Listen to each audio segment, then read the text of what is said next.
Lagi kepikiran untuk investasi di PT Linknet Tbk? Nah, laporan keuangan terbaru mereka ini jujur menarik banget. Tapi ada beberapa lampu kuning yang perlu kita perhatikan. Yuk kita bedah angka-angka kuncinya cukup dalam 5 menit. Oke, sumber kita kali ini adalah laporan keuangan yang sudah diaudit untuk tahun 2025. Jadi, ini data yang paling bisa kita pegang untuk ngerti posisi perusahaan sekarang. Langsung aja kita masuk. Pertama-tama, untuk benar-benar paham Linknet, kita nggak bisa cuma lihat satu perusahaan aja. Kenapa? Karena ini adalah sebuah grup dengan beberapa anak perusahaan yang jadi penopang bisnis utamanya.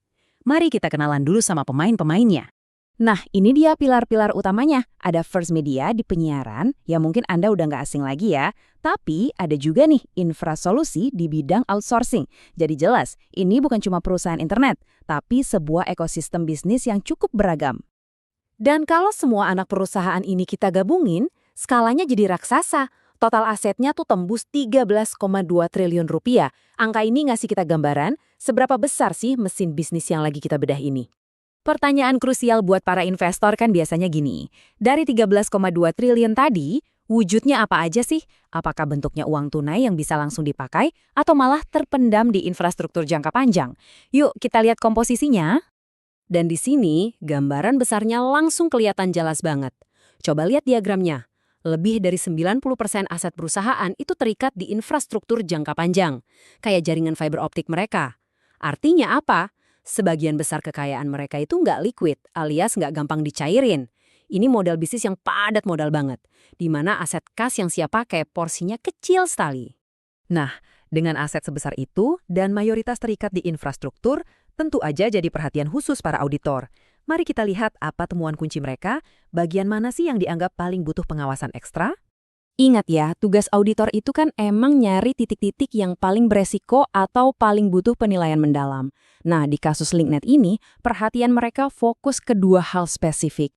Ini dia dua sorotan utamanya. Pertama, soal penurunan nilai aset non-keuangan. Dan yang kedua, penyisihan kerugian kredit. Keduanya ini disebut hal audit utama, karena ini bukan angka pasti, melainkan area yang sangat bergantung pada estimasi dan penilaian manajemen. Disinilah risikonya bermain. Oke, saya tahu istilahnya kedengaran teknis dan ribet. Tapi tenang, yuk kita coba terjemahin ini ke bahasa yang lebih gampang dicerna dan kita lihat artinya buat kita sebagai investor. Gampangnya gini deh, bayangin Linknet itu udah bangun jalan tol fiber optik yang super besar. Nah, risiko penurunan nilai ini muncul kalau ternyata mobil yang lewat di jalan tol itu nggak seramai yang diperkirakan. Kalau pendapatannya meleset dari target, ya nilai si jalan tol itu di pembukuan harus ikut diturunkan. Nah, kalau yang kedua ini lebih gampang lagi dipahami. Ini soal risiko pelanggan nggak bayar. Laporannya secara khusus menyoroti pelanggan korporat. Artinya, ada potensi beberapa klien besar mereka gagal bayar tagihan dan Linknet harus siap-siap nyisihin dana buat nutupin kemungkinan kerugian itu. Dengan adanya potensi resiko tadi, baik di pendapatan aset maupun di tagihan pelanggan, sekarang mari kita uji kemampuan finansial jangka pendek perusahaan. Seberapa siap sih mereka buat bayar kewajiban-kewajiban yang bakal segera jatuh tempo? Dan disinilah kita lihat tantangan terbesarnya. Di satu sisi ada aset lancar, uang tunai dan sejenisnya senilai 1,27 triliun rupiah. Tapi di sisi lain ada tumpukan utang jangka pendek yang nilainya, 9,59 triliun rupiah. Ini bukan lagi sekedar beda tipis, ini udah kayak jurang yang dalam banget.